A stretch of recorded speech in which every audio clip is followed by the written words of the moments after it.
প্রথম দিনেই পয়লা জুলাই প্রথম দিনেই যে তিনটি আইনের সিআরপিসি এবং আইপিসির যে বদলগুলো এনেছিলেন তাতেই কিন্তু পশ্চিমবঙ্গ প্রথম দিনেই অভিযুক্ত হয়ে গেল। এই জন্যেই এরা এগুলো চাইছিল না, আমাদের মাননীয় মুখ্যমন্ত্রী এইগুলো চাইছিলেন না। তিনি জানেন যে এই যত অপকর্ম তার এলাকায় হয় ফলে তিনি বেশি ক্ষতিগ্রস্ত হবেন, তার লোকজনই ক্ষতিগ্রস্ত হবেন, সেটাই হয়ে গেল। আজকে 5 জন মারা গেল লিঞ্চিংয়ে। কি ভয়ঙ্কর! লিঞ্চিংয়ে আগে কম শাস্তি ছিল, আজকে কিন্তু মৃত্যুদণ্ড। আজকে অনেক শিক্ষিত ছেলেরা আজকে লিঞ্চিংয়ে প্রভোক্ট হয়ে যা ঘটালো সেটা খুবই খারাপ। কিছুদিন আগে যাদবপুরে আমরা একটা ছাত্রকে হারিয়েছি, তারকেশ্বর একজন মারা গেল, চোপড়ায় মারা গেল, বিভিন্ন জায়গায় এই যে ঘটনাগুলো ঘটছে, কি সাংঘাতিক অবস্থা। যাই হোক, কি পরিবর্তন হলো?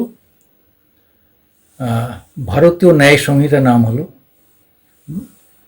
আমাদের যে ইন্ডিয়ান যে আইপিসি সিআরপিসি এগুলোকে নাম পরিবর্তন করা হলো।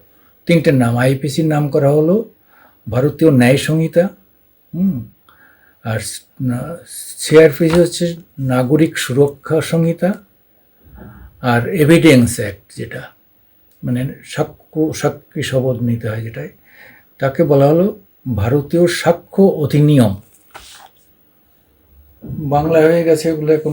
প্রথমে আমাদের লয়ের স্টুডেন্টরা বুঝতে অসুবিধা হবে, বা লয়ারদেরও বুঝতে অসুবিধা হবে, কিন্তু পাশাপাশি এটাও আগে মৃত্যুদণ্ড ছিল না,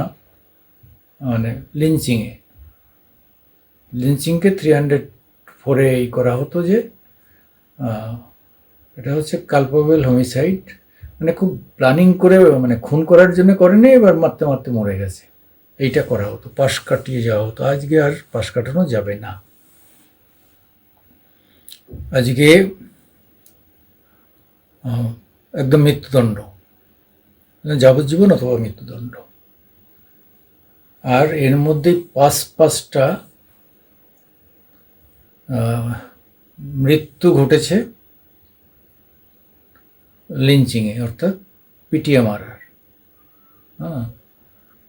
এই মাস কিলিং, ভাবা যায় যে এই একটা মানুষকে খুন করছে এবং চারিদিকে যারা দাঁড়িয়ে থাকে তারা কেউ সাহায্য করতে এগোয় না। সবার মধ্যেই যে মব কিলিং ইনস্টিংক্টটা মনের মধ্যে ঢোকে, যে হ্যাঁ, ওকে মেরেই ফেলতে হবে।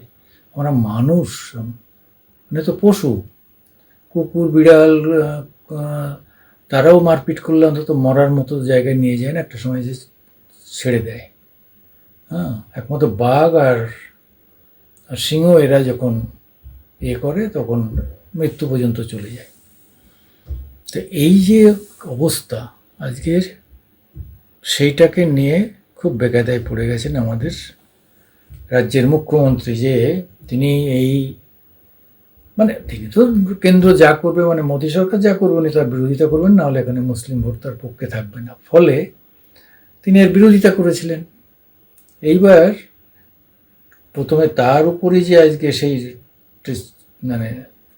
চালু হয়ে গেল, ওদিকে যে মেয়েটিকে এক উলঙ্গ করে টেনেছে, সেখানেও মহিলা নির্যাতনের উপর কড়া আইন হবে। তারপর এই যে মেয়েটিকে অত্যাচার করলো নির্মমভাবে চোপড়াতে, এই যে নীতি পুলিশিং, ভাবা যায় একজন বিধায়ক বলেছে আমাদের মুসলিম আইনে এগুলো হয়, এটা আমাদের মুসলিম দেশ, আমাদের মুসলিম আইনে আমাদের এখানে এ সমস্ত পরকীয়ার বিচার হয়। একজন বিধায়ক, হামিদুর রহমান, একজন বিধায়ক বলছে এটা মুসলিম দেশ, এটা মুসলিম কান্ট্রি, এখানে শরিয়া ল চলে। শরিয়া লর কথা তিনি বললেন, মানেটা কি, হচ্ছেটা কি? অথচ সেই থেকে মুখ্যমন্ত্রীর মুখ দিয়ে একটা কথা নেই। 3 দিন আগের থেকে মারধর চলেছে। আজকে মিডিয়া যখন ভেঙে পড়েছে, সোশ্যাল মিডিয়া প্রথমে করেছে, তারপরে বড় মিডিয়াগুলো তারা কানে শুনে প্রথমে বলেছিল এইসব করা যাবে না, তাহলে আমাদের অ্যাড বন্ধ হয়ে যাবে, সুযোগ সুবিধা বন্ধ হয়ে যাবে।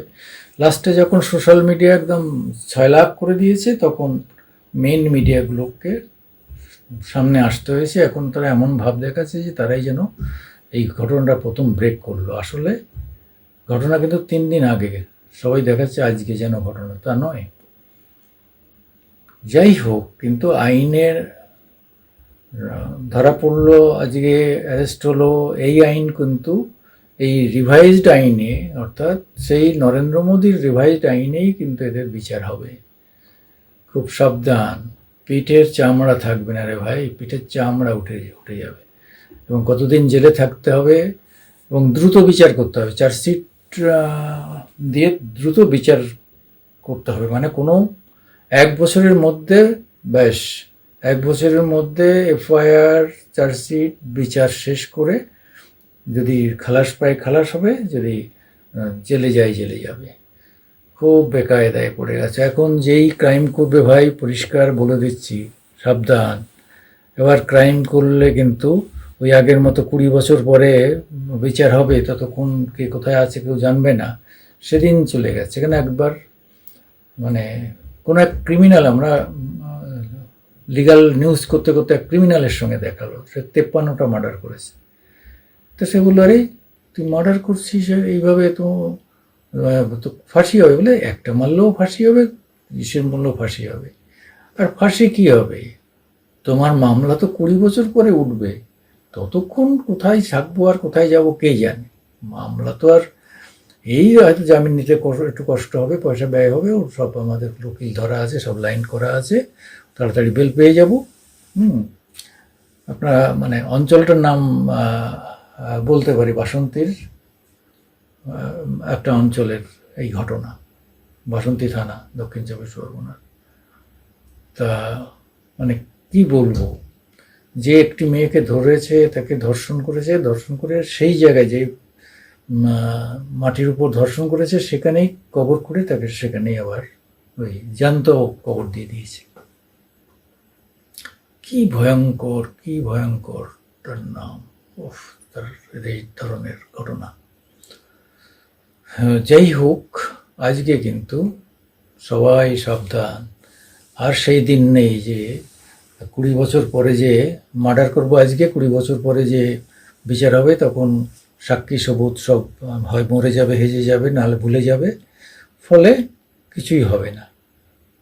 যাই হোক, আপনারা, আমি মামাটি মানুষ ইউটিউবের পক্ষ থেকে সুকুমার দেবনাথ আপনাদের সামনে মাঝে মাঝে কিছু ইস্যু নিয়ে আসি। আপনারা আমাকে যথেষ্ট সাহায্য করছেন।